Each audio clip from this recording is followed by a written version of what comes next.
The Best Platform-ը մի հարթակ է, որի նպատակն է հավաքագրել եւ ներկայացնել Հայաստանի առաջատար ընկերությունների, կազմակերպությունների, գործարարների, արտադրողների, ինչպես նաեւ առողջապահության ոլորտում լավագույն մասնագետների ներկա ռեսուրսները։ Մեր նպատակն է ստեղծել միջավայր, որը կարող է մարդկանց միավորել եւ ճանաչելի դարձնել միմյանց, որպեսզի ամուր եւ վստահելի կապեր ստեղծվեն ծառայություն մատուցողի եւ սպառողի միջեւ։ The Best Platform-ը յուրօրինակ հարթակ է, որը համախմբում է տվյալ ոլորտի լավագույններին մեկ տեղում առաջարկելով որակ, որը փնտրվող արժեք է եւ համապատասխանում է սպառողի պահանջներին։ Միացեք The Best Platform-ին, որպեսզի միասին քայլենք ժամանակի նորարարություններին համընթաց։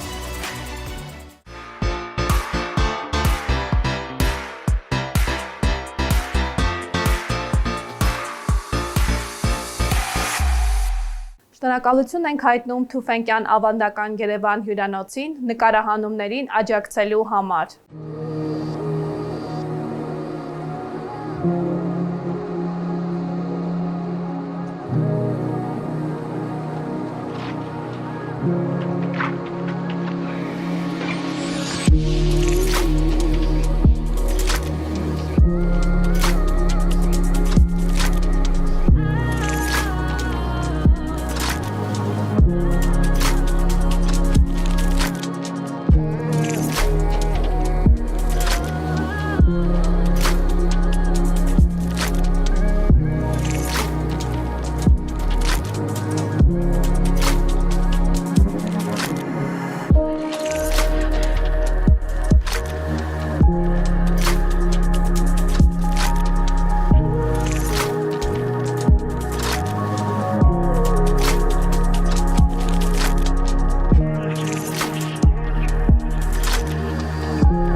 Ողջույն սիրելի հետևորդներ, դուք կրկին The Best Platform տիրույթում եք։ Սիրով ներկայացնում ենք ձեզ, որ best.group.am կայքը այսօր ներկայանում է on-line հարթակում նաև նոր ձևաչափով, նոր ասելիքով The Best Platform հարթակ, որի գլխավոր նպատակն է մատուցել հնարավորինս որակյալ եւ մատչելի տեղեկատվություն առողջապահության ոլորտի վերաբերյալ։ Մեր նպատակն է ներկայացնել ոլորտում իրենց ուրույն ձեռագիրը ունեցող նեղ մասնագետների, ովքեր անվերապահորեն նվիրված են իրենց ընտրած մասնագիտությանը եւ զբաղվում են աշխարհի ամենամարդասիրական առաքելությամբ բժշկությամբ։ Մենք մշտապես հետևում ենք առողջապահության ոլորտի նորություններին եւ մեծ սիրով ցանկանում ենք փոխանցել ձեզ։ Հարգելի հետևորդներ, այսօրվա մեր զրույցի թեման հոմեոպաթիան է։ Այսօր կպարզենք, թե արդյոք հոմեոպաթիան դասական բժշկության այլընտրանք է, թե լրացում։ Սիրով ներկայացնենք մեր զրուցակցին, ում հետ բազմիցս առիթ ենք ունեցել զրուցել best.group.am կայքի տիրույթում։ Մեր հյուրը վաղուց է մուտք գործել բժշկության անկախատեսելի աշխարհ եւ վստահորեն շարժվում է իր հաջողությունների ճանապարհով։ Բարեհամբույր եւ ընդգծված համեստության բժշկուհի, ով մասնագիտական ճիշտ մոտեցման շնորհիվ վայելում է մեծ սերը թե գործընկերների, թե իր բուժառուների կողմից։ Մեր հյուրն է բժշկական գիտությունների թեկնածու, Phoenix Med բժշկական կենտրոնի գինեկոլոգ հոմեոպաթ Լիլիթ Հակոբյանը։ Բարև ձեզ բժշկուհի, շատ շնորհակալ ենք մեր հրավերը ընդունելու համար։ Առանձնահատուկ սիրով ընդունում եմ ձեր հրավերը, արդեն քանի երրորդ անգամ։ Շատ զգացված եմ ձեր ջերմ խոսքերի համար, առավելապես այս ֆորմատը գարնանային գեղեցիկ օրերին ընդառաջ, որը համարում եմ թող չհնչի անպագորգոր իմ սեփական տոնը։ Իմ մասնագիտական տոնը ավելի շատ մարտի 8-ից ապրիլի 7 ցկվող մի ամսյակն են, քան բժիշկների օրը։ Եվ հատկապես ուշադիր ու շնորհակալ եմ ձեր վերաբերմունքից, որովհետև ոչ բոլոր հարթակներում է հնարավոր խոսել հոմեոպաթիայի մասին եւ սպառել մեր լսարանի հետաքրքրությունը եւ հատկապես իրենց իրավունքը տեղեկացված լինելու համար։ ուստի կրկին շնորհակալություն, մեծ սիրով ձեր հյուրն եմ։ Շնորհավորում եմ ձեզ գարնանային մեկ ամսյակի գեղեցիկ տոնի կապակցությամբ, մաղթելով ձեզ առողջություն, գործնական բազում հաջողություններ եւ թող ձեր կանանցի հմայքը հավերժ ձեր կյանքի ուղեկիցը լինի։ Անսահման շնորհակալ եմ ձեր թիմին էլ, ձեր գեղեցիկ թիմին, նույնպես գարնան հետ կապված շնորհավորում եմ։ Թող լինի ձեր աշխատանքը արգասաբեր եւ հասնի ձեր նպատակները սպառողին ձեր ինֆորմացիոն հարթակին։ Բժշկուհի վստահ եմ, որ այսօր մեզ շատ հետաքրքիր զրույց է սպասվում եւ այն հետևորդների համար այսօր կբացահայտենք հոմեոպաթիայի գաղտնիքների բուժմոտեցումների օգնությամբ գրանցված հրաշք արդյունքների մասին։ Հոմեոպաթիայի մասին խոսում եմ միշտ մեծագույն սիրով, որովհետև սա կարծես նաև հավատամքի պես բան է, հա։ Մարդը կամ սիրում է հոմեոպաթիան, երբեմն էլ կան նաև մարդիկ, որոնք իզորու չեն հասկանալ ամբողջությամբ, խորությամբ այս բուժմեթոդը, որը նույնպես կարող է լինել, ուստի եւ սա պարտադիր չի, սա այո, այլընտրանքային է, որովհետև առաջարկվում է որպես բուժօգնության ձև։ Ես ինքս դասական բժշկությունով եմ սկսել, իմ ատենախոսության թեման եղել են բարորակ հիպերպլաստիկ պրոցեսները,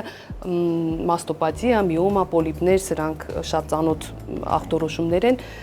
վստահ եմ լսողին, բայց եւ դա չէր բավարարում։ Այն ինչ որ մենք ունեինք արսենալում, այն ինչով մենք պետք է օգնեինք մեզ դիմաց բուժառուին, շատ քիչ էր կոնկրետ ինձ համար։ Ու այդ ժամանակ ես բացահայտեցի ինձ համար հոմեոպաթիայի կախարդական աշխարհը, իսկապես հրաշալի աշխարհը եւ երևի բոլոր հանգամանքների բերումով այդ տարիներին մենք ունեինք նաեւ մասնագիտացում, կլինիկական օրդինատուրա։ 1 տարի ցկվող օրդինատուրայի սահմաններում ես ստացա նաեւ իմ երկրորդ մասնագիտությունը հոմեոպաթ։ Եվ ես երևի աշխարհի չէ հաստատ, բայց Հայաստանի միակ հոմեոպաթ գինեկոլոգն եմ եւ եթե խոսեմ հոմեոպաթիայի մասին, ապա սա մեծ դաշտ է ստեղծում ինձ համար օգնել շատ ավելի շատ պացիենտների, քան կարող էի միայն դասական բժշկությամբ։ Ինչպես եկավ հոմեոպաթիան Հայաստան, դա ունի պատմություն, մենք խոսել ենք այդ մասին, հոմեոպաթիան եկավ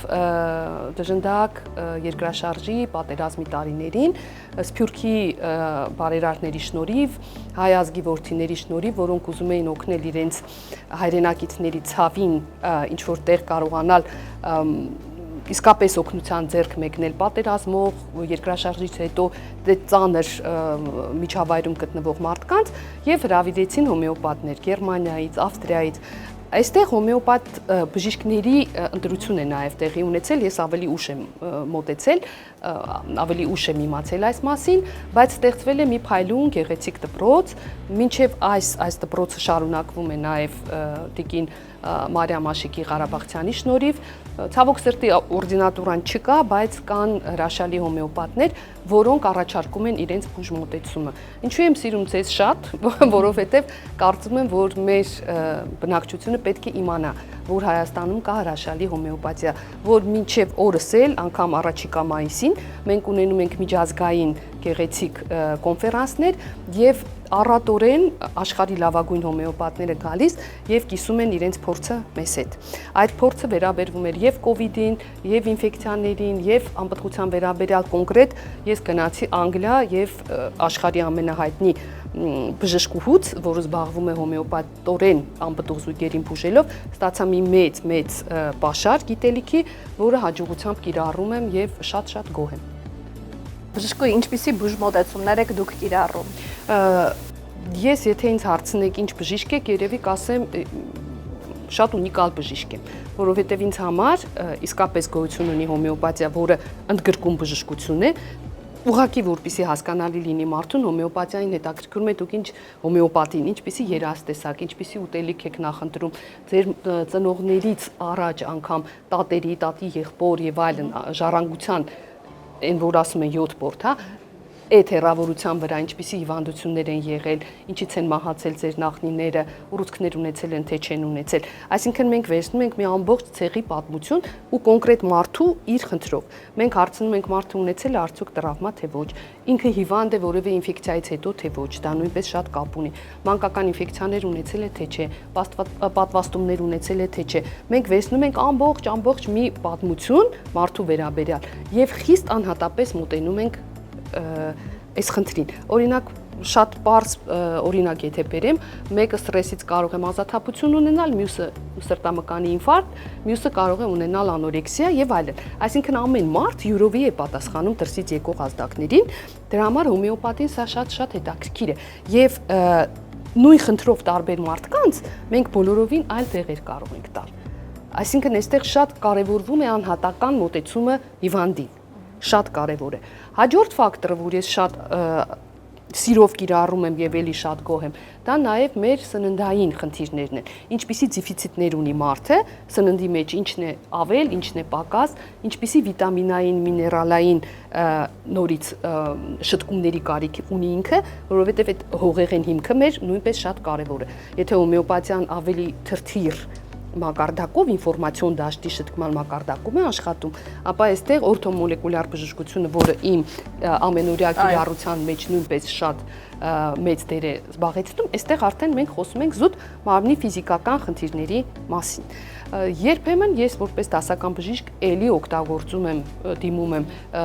սովորական դեղորայքային մոտեցումներին, այսինքն իմ պացիենտը կարող է ստանալ եւ ուղեգիր դեպի դեղատուն եւ վիտամինային շտկումներ եւ մեր հրաշալի գնդիկները։ Ու այստեղ ես էլի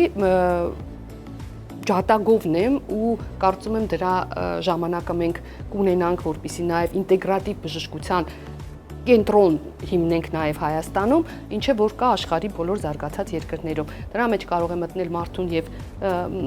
ասեղնաբուժի խորհրդատվությունը, օստեոպաթի օգնությունը, արոմատիկ բուժումները, բուրաբուժությունը, այսպես ասած, այսինքն այստեղ բոլոր հնարավոր միջոցներով պետք է մարդուն տանել դեպի առողջություն։ Եվ մի բան էլ ասեմ, որ հաճախ ես ընդունում եմ եւ ձեզ էլ սիրելի ունկնդիր խորհուրդ կտամ, որ նաեւ չվազել մենակ լաբորատոր անալիզները բուժելու։ Պետք է նայել մարդու կլինիկան, ինչպիսի կանգատներ ինքը ունի եւ առողջություն տերմինի մեջ ոչ միայն նայում ենք մարդու ճնշումը,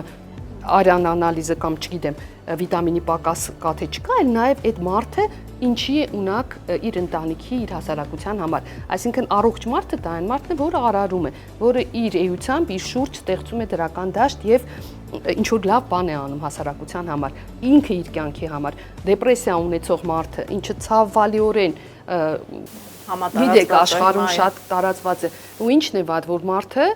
հերու մարդը հոմեոպաթիայից կոնկրետ հաճախ դառնում է ցավազրկողների, հակադեպրեսանտների անընդհատ սպառողը ու դրանք ժամանակի ընթացքում արդեն չեն ներում։ Դոզան պետքա փոխել, տեղը պետք է ուժեղացնել։ Եթե նույնիսկ մարդը ցավ չունի, բայց այդպիսի վիճակում է, այսպիսի մարդուն ոչ մեկս չի համարի առողջ մարդ։ Առողջ մարդը դա առողջ է հոգեպես, առողջ է ֆիզիկապես, առողջ է իր մտավոր գործունեության մեջ։ Մեր նպատակը հենց դա է եւ մյուս դրական եւ շատ սիրելի բանը, որ հոմեոպաթիայում կա, նաեւ սերնդին ենք մենք օգնում։ Օրինակ, եթե մեզ դիմում են երիտասարդ զույգեր, որոնց մենք առաջարկում ենք մինչև հղիությունը հոմեոպաթիկ բուժում, մենք կարողանում ենք մի մեծ շեմ գենետիկ ծանրաբեռնվածությունից թոթափել եւ ունենում ենք ավելի լավ սերունդ, քան կլիներ առանց հոմեոպաթիկ բուժման։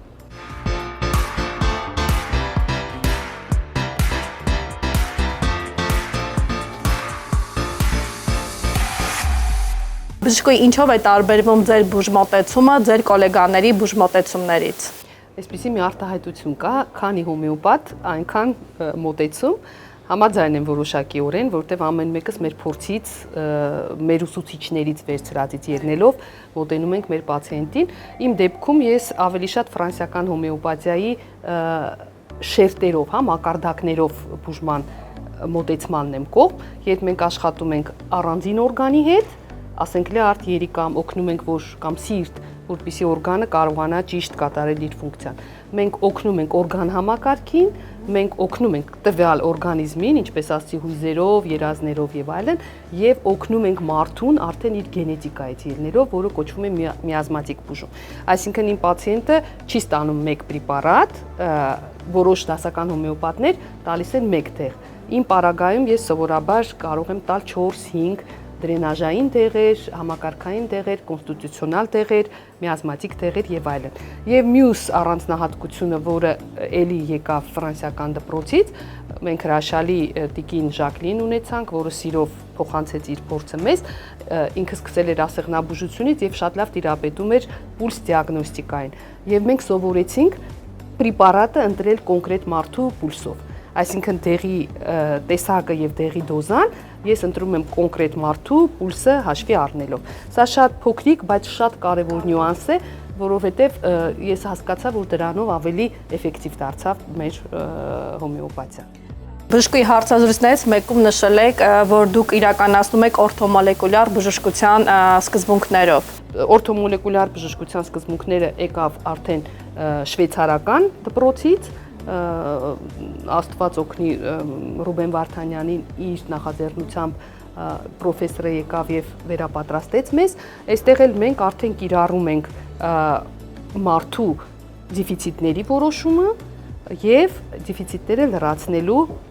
պրակտիկան։ Սա շատ բժիշկներ են կիրառում, նույն սովորական մագնեզիումը B6-ով, ցինկը, սա նաեւ շատ մեզ օգնեց, երբ դիմակայում ենք սեզոնային գրիպներին, հատկապես կովիդից հետո, որոնք ընթանում են բավականին ծանր։ Այսինքն օրթոմոլեկուլյար բուժումը այդ հողի ֆիզիկական մարմնի բուժումն է եւ նույնպես շատ գրագետ արվեց այս վերապատրաստումից հետո։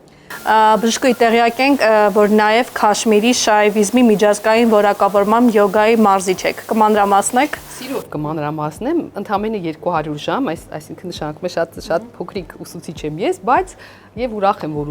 ուսուցիչ եմ, որտեվ յոգան էլ տվեց արևելքի իմաստնությանը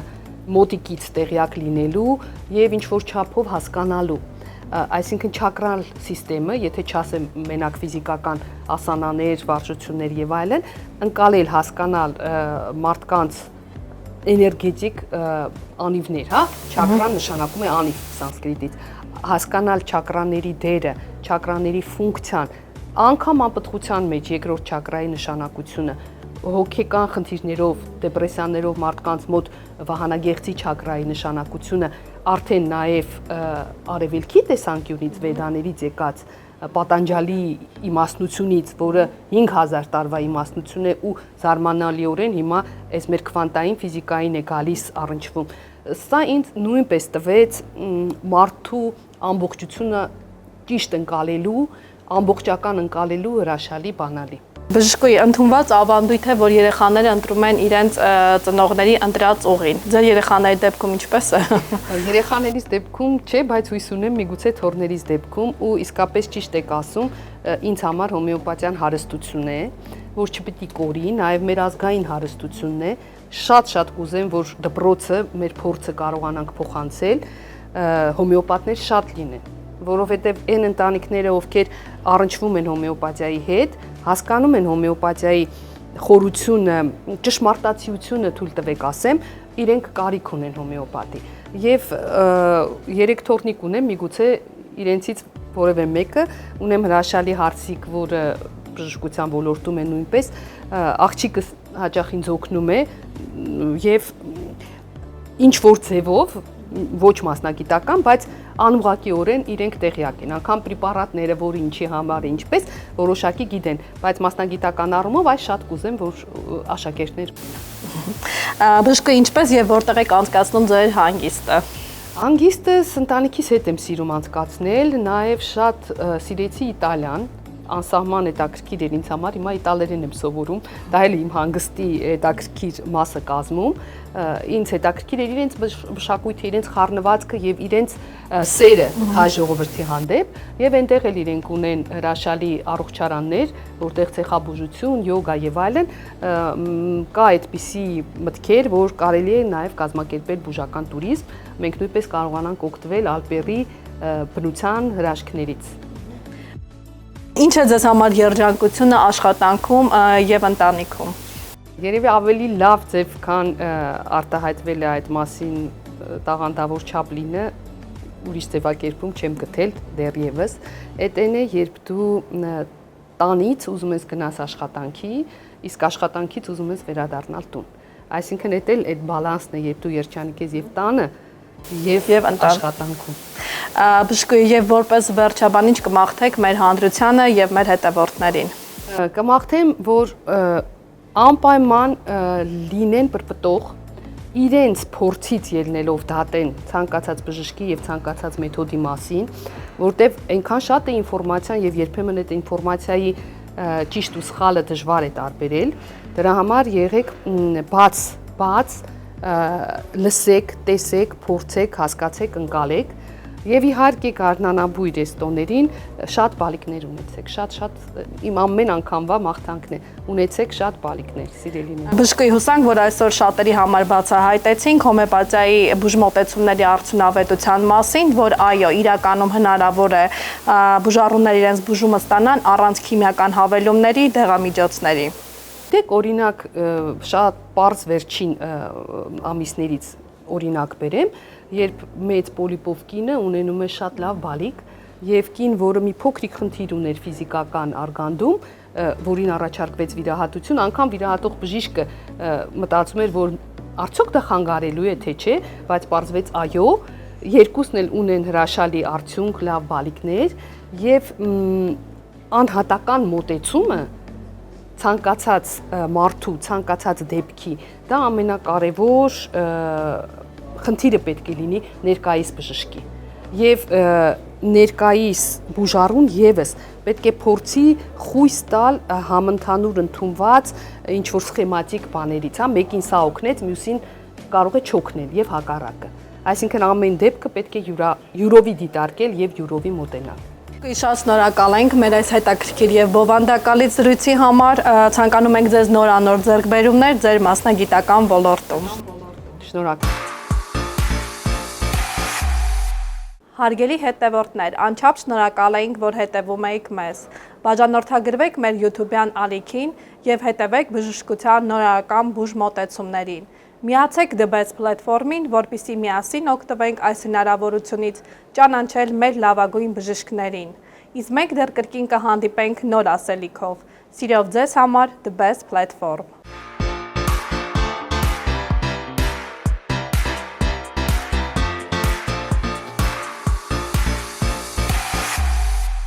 Շնորհակալություն ենք հայտնում Թուֆենկյան ավանդական Երևան հյուրանոցին նկարահանումներին աջակցելու համար։